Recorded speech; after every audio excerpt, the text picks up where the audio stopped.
Okay, so here we are at part 3 of derivatives using the, what is this thing called? Oh yeah, the chain rule. All right, so here we are. What do you know? We've got trig, and hidden inside of trig is some chain.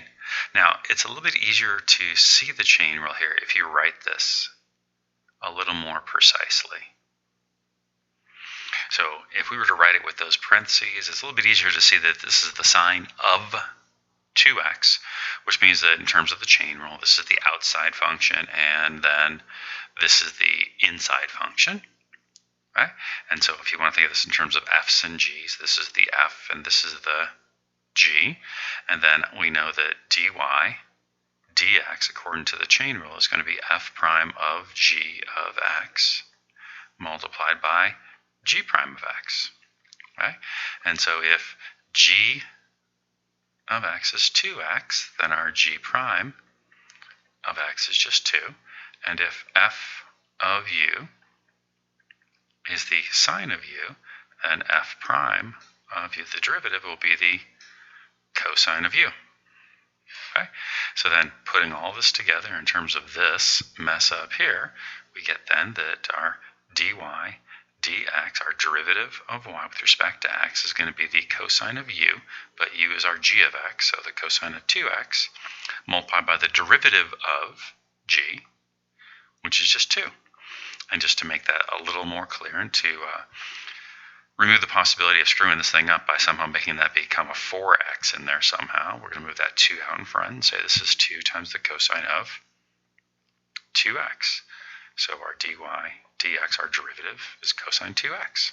Right? So trig with the chain rule hiding inside of it. Here we have another trig problem, and because it is not just a plain old cosine of x, this is another chain rule problem. So that's the g of x that's hiding, and there's the f of x. Okay? So our g of x is going to be x minus 1. Our g prime of x will just be 1. Our f of u, as they call it, is going to be the cosine of u. So that means that f prime of u is negative sine of u.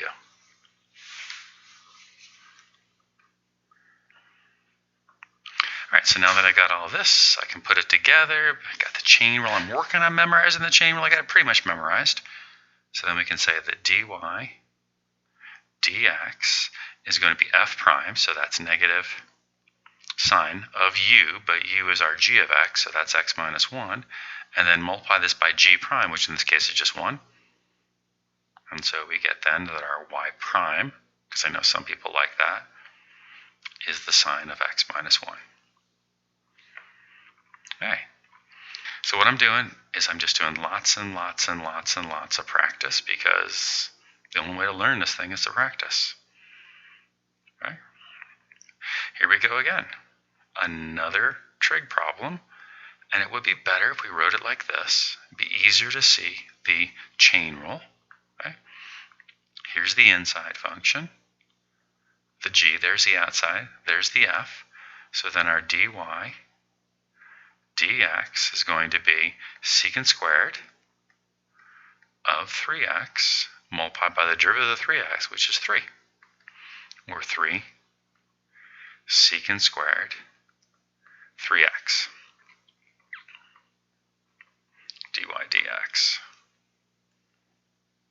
Now, don't be upset if you can't do it as quickly or as easily as that. And there's nothing wrong with actually taking and writing out every single step and saying that f of u is tangent u, so f prime of u is secant squared u, g of x is 3x, g prime is 3, writing all those steps out. Right? But just like with many things, as we become more proficient with it, we maybe don't need as many of those steps written out. So it's just a matter of working the problems enough to become comfortable. All right, another trig problem. Well, I see an outside and an inside. I see a cosine of 3x squared. So I see an f and I see a g. So then my derivative, dy dx, is going to be f prime, derivative of cosine is negative sine, of g, and then multiplies by the derivative of g, the derivative of 3x squared is going to be 6x. And then we traditionally will move that to the front, and we get negative 6x times the sine of 3x squared. And there's our y prime, our first derivative of y with respect to x. Okay? Just doing example after example after example. Uh-oh, what's this? Let's see what we got going on here. So I'm seeing the sine of 4t cubed. Now, we do something in trig that, while it's efficient, it can sometimes be misleading. What does that exponent mean right there? Right? Well, it means that the entire sine function is being cubed. And so what it really means, and how we really should write this if we wanted to be accurate, is we really should write this as this. This should be the sine of 4t cubed. So why do we write it like this if we should write it like that? Well, it's because we're lazy and we want to write things, we want to do less work. And it's easier to put the 3 on the sine instead of having it where it really should be. The challenge is, though, is then people don't see it for what it is and make mistakes. Okay, all right, so let's take a look at what's going on here. We have the sine of 4t cubed. You know what this is? This is that thing that we've kind of talked about a little bit, haven't seen yet. This is a chain of a chain. This is a function raised to a power, which is a chain rule, but that inside function is also a chain. So this is a chain of a chain. And because this is a chain of a chain, because this is the first time that I've seen one like this, I'm actually going to take some time and write this thing out.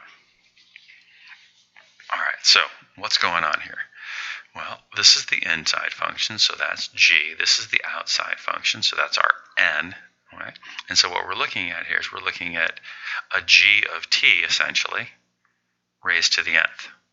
Or in this case, g of t raised to the third. Okay? Now, I know the rule for that. So I'm going to go ahead and get started. I'm going to say that f prime of t, the derivative of f with respect to t, is going to be 3 times the sine of 4t squared multiplied by, and then what needs to go here is, as I've labeled it up there, this is where g prime needs to go. So I need to figure out what g prime is. So I'm just going to come down here a little ways where I have some extra space. And if g of t is the sine of 4t, then what would g prime of t be? Well, this is a chain rule problem. So the derivative of the outside or the sine is cosine. The cosine of 4t multiplied by the derivative of 4t. The derivative of 4t is 4. And so then this needs to go there. So then this gets multiplied by 4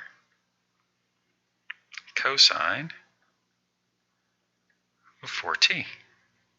Right? Now I can't leave it like that. I need to clean it up a little bit more. So I will then say that f prime of t will be 12 cosine 4t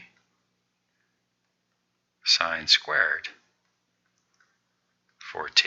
You notice that I switched back to that more common trig notation there when I wrote the derivative out. Okay, so just want to stop there for a second and take a look at what's going on. I looked at the overall problem and I saw this. I saw that I was taking the derivative with respect to x of a function raised to a power. And so I know that it's supposed to look like this.